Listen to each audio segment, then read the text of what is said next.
Hello friends, welcome back to my channel if you're returning, and if you're catching one of my videos for the first time, welcome. My name is Rachel and I'm a reseller on sites like eBay, Poshmark, and Mercari. I primarily get my inventory from online sources, mystery boxes, things like that, but boy, do I still to this day love a good thrift haul. So I went thrifting and I did a thrift haul at the end of December 2024. I'm working on catching up on my updates. So I wanted to give you an update on this thrift haul. If you want to see what sold and what I still have left, definitely stick around. So I will link the original video down below if you want to watch and see the full thrift haul and everything that I picked up. This was over 2 days. I went thrifting on December 17th and December 18th of 2024. My average cost on the 18th was $7.13 per piece. My average cost on the 17th was $6.69 per piece. I spent a total of $221.12 over the course of 2 days on 32 items to resell in my stores. I recently, well, I guess it's not that recently at this point, I did a video a while back about why I don't thrift a ton, because I find that I spend the same amount of money on mystery boxes and the results are pretty similar. The only difference being I'm not actually spending my time outsourcing. It gets delivered right to me. So I did this thrift trip, or these trips, I would say like mostly just for fun, because I really still enjoy thrifting. That is very much true. I love the thrill of the find. And this particular week, in fact, I'm not even sure that I've been thrifting since this December. The thrift, I guess I went on like a little bender. I'm not sure. But I found enough that I thought I could show you guys on here and then come back and do an update just to see if I did hand pick some stuff, how it would go for me. So if you like reseller content, do consider subscribing to the channel. Hopefully I can do another thrift haul in the future. Maybe my once or twice a year thrift haul will come up soon. Hit that like button if you could, and let me know how, if you're a thrifter or if you are more of a mystery box person, let me know why. What's your favorite way of sourcing and why? Let me know in the comments. Okay, so what I'll do is I'll show you what sold from the lowest sale price to the highest. I'll show you what I have left, and then I'll talk about the profit based on how much I spent versus how much money I've made on this box. So starting with what sold, the first are these Brooklyn ankle pants in black. These took 4 months, but they sold on Poshmark for $20. I paid an average of $7.13. And by average, what I mean is however much I paid that day at the thrift store, I divided it by the number of items that I came home with. And then that's the cost per item. I didn't keep a running like this one was $3 and this one was $5. I just averaged it out for the day. It made it a lot easier. Then I had these super stretch cutoff denim shorts from American Eagle. These sold within 2 weeks, which is interesting because they were shorts. They were a summer item and they sold in January on Mercari for $21. So $7.13 into $21. That's pretty good. Then I had these faux patent leather leggings in deep green. These sold on Poshmark for $24 by offer. Actually, like yesterday, right before I made this video, but hey, I hadn't made the video yet, so I'm going to add them in. I had this leather wrist wallet from Henry Bendel, and I normally do not pick up handbags, especially at Goodwill. I mean, like if I find something good, I will consider it. But the thing with my Goodwills is that I do think that they pull handbags, or sometimes they do at least. Either that or I don't get to the good ones, but anytime I look at handbags, there's nothing worth picking up. Or if it's Coach or like Kate Spade or something, which are kind of like mid-tier items, those are marked up at $25-30 and not worth picking up. So I don't really deal with Goodwill in the bags, but this little wrist wallet was $2.99 in with the wallets. I sometimes look through the wallets and I don't usually find anything, but this was particularly interesting. It actually sold twice. It sold on eBay once and then got returned to me, and then sold again on Poshmark in April for $25. So it wasn't in the best condition. It had a little bit of wear on it, and because it was like a light color, you could really see like the wear marks on the leather. So That one, no, I know I said my average was $7.13, but that one was marked at $2.99, so I still thought it was a pretty good pickup. Then there was the purple striped midi bodycon dress. Story time on this one, and you probably heard the story if you watched the original video, but basically this was half off on the day that I went, and the cashier asked if it was for me, and I told her no, and she said, this dress has been purchased and returned 3 times. You're the 4th person to buy it. I think it was 3 times. She's like, so people just tend to not like the way it fits. So I'm like, well, good thing it's not for me, right? So anyway, it sold it on April 2nd on eBay for $25.50, and I only paid, if it was half off, I would have paid three something. At my Goodwill dresses are $7.24, and it was new with tag, and it was Eva Mendes, which is a brand sold at New York and Company. It's pretty pricey, brand new. So it didn't come back to me. Whoever bought it didn't complain, so I'll take it. Then I had these silver metallic pumps from Paul Green. These did take a while. They were a little tricky. These actually just sold yesterday too. Actually, yeah. These sold for $28 by offer on Poshmark. I will consider picking up Paul Green in the future, but these did take a while, and probably because they're a small size. They're a 6.5. So I'll keep that in mind moving forward, that, you know, size, maybe the 6.5 wasn't the best size to try and pick up. I had a pair of gray straight leg yoga dress pants from Beta brand. These were a size extra large. They really looked to be like new without tag. I listed them as used, but they had absolutely no wear. They looked like they'd never been used before. And they actually sold within 5 days on eBay for $29.74, which I had a sale running at the time. So, hey, I'll take a quick fast sale like that. I know a lot of people kind of poo-poo the Beta brand, but whenever I pick it up, and it's one of those, like, it has to be the right piece for me to pick it up. It has to be in the right condition. But whenever I've picked it up, it sells pretty fast for me still. So I had a pair of Judy Blue jeans. Judy Blue has always done well for me, I guess, as long as it's been. I haven't been thrifting in 6 months, so I haven't had any in a while. But these were a pair of straight fit jeans, and these were sold within 3 weeks on eBay for $32.50. They were used, and I still think that was a pretty fair price. Then I had this navy blue long sleeve midi dress from the brand Bowden. Again, another brand I love to find. This one sold within 2 weeks on eBay for $42.49. I had a pair of low-rise bootcut jeans from Ariat. And Ariat jeans, especially the older ones, the thick stitch, the low-rise, the bootcut, I swear if it was any other brand, but if it's like Miss Me, Ariat, or Rock Revival, or BKE, like, I don't know what it is about those brand and their thick stitch jeans. They do so well. So these were listed though a month, but I did get $45 on Poshmark. So jeans at my local Goodwill are $8, and I still picked those up for $8 most likely. Then I had the black and white tweed zip-up blazer from Lafayette 148. I'm not going to lie, I didn't expect to sell this one. I really figured that this was going to end up going in a ThredUp consignment premium box. But I decided to list it and give it a shot since I put it in this thrift haul video. And it did take 4 months, but it eventually sold on Poshmark for $48 by offer. So a decent amount. I don't know that I would have gotten more than that at ThredUp. I mean, that's a stretch. And in fact, ThredUp, if you don't sell it in 90 days, they just like expire it unless you ask for it back, which I probably would not have done. So I would say that's pretty good for a Poshmark sale. I had a pair of, actually the next two are the same, and I swear they probably were owned by the same person. Dream Knit Performance Joggers in orange and another pair in pink. Both are the brand Vuori. I snuck over to the new rack to grab these, and in my Goodwills, you cannot touch the new racks, but I did a little sneaky over there when the employee was not looking, and I found these 2 pair of pants. They had to have been brand new without tag.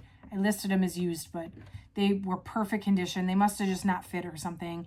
And Vuori is a great brand to find, and I was very excited to find these. One sold on eBay for $52. They were only listed 2 weeks. And then the other one sold on Poshmark the next day for $55. And these pants only retailed for, I think it was like maybe $79, somewhere in the $70, $80 range. So for me to get $55 on something that retailed for $70, that's not bad at all. And that's why this brand is a good one to pick up, because it does have a pretty good resale value compared to how much it costs brand new. Then I had, oh, these were fantastic. I had the Margot cropped kick flare pant from the brand Maeve. So this is an Anthropologie piece. And these were sold within 3 weeks on Poshmark for $59. They seem like a really current style though. And I think with Maeve, you do have to kind of be conscious of the style and if it's something current. But yeah, that sold very, very quickly on Poshmark for a decent return. All right, top two. Next one up is the long sleeve Georgette Paisley midi dress. I actually had two of these. One sold, one did not. This is the one that sold. It was a 14 petite.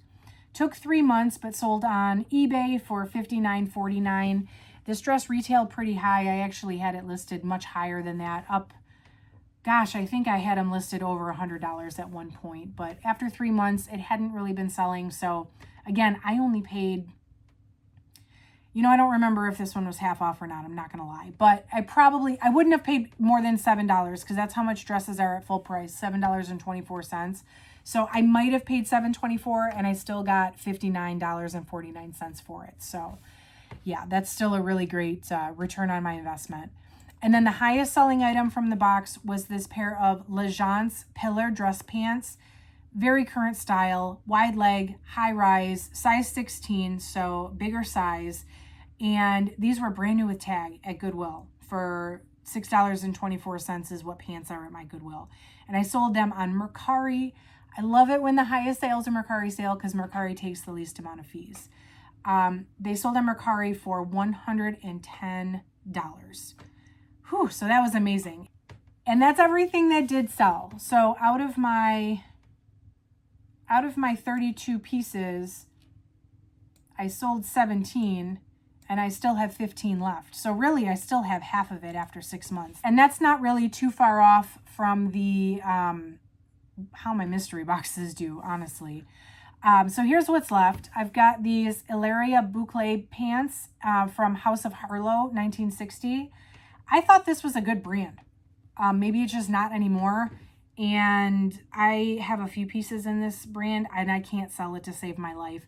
I was at TJ Maxx shopping for myself the other day and I saw lots of House of Harlow 1960. So I'm guessing maybe that's why, and it's just not super hot anymore. I get it. It happens all the time, and it may have happened with this one too. I have the Summer Breeze linen wide leg pants from Soft Surroundings. These are a size 14-16. I purchased these in December. These are very much summer pants. So although they have not sold yet, I am hopeful that I will move these in the next couple of months because we are in summer now. I had the Callahan shorts from Lily Pulitzer. Again, these are a size 0, so they are a small size, but I don't usually have a problem selling Lily. If I have any Lily left over from the winter, it usually moves out of here come summer. So I am still hopeful for those. I have the jean-ish ankle leggings from Spanx. These were purchased on eBay at one point and they were returned, so I still have them. I'm learning that the jeggings from Spanx are not doing so hot. So in hindsight, I probably wouldn't have picked these up again because I think people are just not wearing this style of Spanx anymore. I have the Giothi high-rise split ankle black jeans from L'Agence. These are also new with tag. These are also a size 34, which is like an 18. But I think the problem with these is the style. These split ankle pants, I don't know if people are still wearing these. They are skinny leg pants, and I'm not surprised that the wide leg ones sold and the skinny leg ones did not. This was my favorite find, and I guess I'm disappointed it's not sold. I would have really loved to tell you I sold this, but I really think that this is going to be a piece I need to hold out for the right buyer. It's that Lanvin coat, and this coat retailed for like hundreds and hundreds of dollars. I mean, it was like super expensive, brand new, but it is older. It's from 2011 and it is missing a button. So all those things in mind, I listed it a little bit high. Again, I only paid like $7 for it, but I'm Not trying to race to the bottom on it because it is a unique piece. It's not a common piece. And I do believe that the right buyer will come along eventually for this one. So fingers crossed. Here's the other Georgette Paisley midi dress. This one is a size 12 petite. The one that sold is a 14. This one's a 12. This is more of a fall piece if you ask me. So maybe I'll have a little more luck when we get to fall. I have these black wide leg pants from J. Godfrey. Another brand that seems to retail pretty high that I can't really sell to save my life. But I'll keep trying. There's the black cargo pants from House of Harlow 1960. Again, the brand I thought was great. The style was great. These are in great condition, but they're not selling. So yeah, that's a little bit of a bummer. I've got the Margot High Rise coated black skinny jeans from L'Agence. Again, great brand, great size 34, which is like a 16, 18. Not the best style. Coated skinny jeans, I don't think we're wearing those these days because these are still here. I've got the green floral midi dress from Bowden. Again, I love finding this brand. I'm disappointed, genuinely disappointed. I still have this because it's a very pretty dress, although I do think it's a little bit of an older style. I have the silk mini dress from Rebecca Taylor. That's still here. I do not have luck selling this brand at all, but I do okay with this brand on ThreadUp. So now that it's been to the end of this update, I'm going to probably pull that down. I'm probably going to pull the L'Agence down too and put it in a ThreadUp consignment, premium consignment box, which I did a video on that too. If you want, I'll link it up above or down below. I'll link it somewhere for you. And I feel like I've had much better luck selling higher priced stuff on ThreadUp in the older styles. So I'm going to go ahead and send those off too. I have a pair of black liquid leggings from Spanx. Again, I'm having trouble with the Spanx leggings, so I'm kind of not surprised here. I've got some black pull-on bootcut pants from Spanx. I guess we're not doing Spanx unless it's really super current, which I get that. I understand. But I definitely will be more selective with my Spanx after this experiment. And the last thing that I still have, this is also totally a right buyer situation, so I'm not trying to race to the bottom on these. I have the vintage red pumps from Christian Dior. And these I could not find anything about. Unfortunately, my VA tried. She couldn't find anything about them. I couldn't find this exact style. But they are old. They are Christian Dior. And they're a size 37 and a half. They've had a lot of interest, but no buyers. So I'm going to hold out on those and see if hopefully I can get the right person that really wants them. I don't like holding on to fast fashion stuff, but these vintage pieces that are a little more pricey, I'm going to take my chances and hold on to them. So let me recap this. I paid a total of $221.12. And right now I am at $334.28 in profit. So I've made my $212 back plus $334, and that means I've doubled my money plus a little bit. So not terrible, totally not terrible. That's kind of where I want to be. I would have liked to triple my money, but I still have over half of it left, including two or more items that I expect I will get a really decent amount for. So definitely not mad at the results. I would have liked to see a little bit more of this stuff sell, but the profit's good. It's just the opportunity cost is high for me. You know, it takes a lot of time with my children and stuff to find time to go out thrifting, only to potentially come back empty-handed because I didn't find anything good. Or what I end up doing is picking up stuff that's not really worth picking up, but I don't want it to be a wasted trip. So it's a lot easier for me to just have the stuff mailed to me via mystery boxes and then list what I can out of there. So anyway, I hope you enjoyed this update. I hope you learned a thing or two about what brands are selling for me lately. Hit that like button if you could on the way out. Make sure you subscribe if you want to see more videos. And that's it for today, friends. Thank you so much for watching. I will catch you in the next one.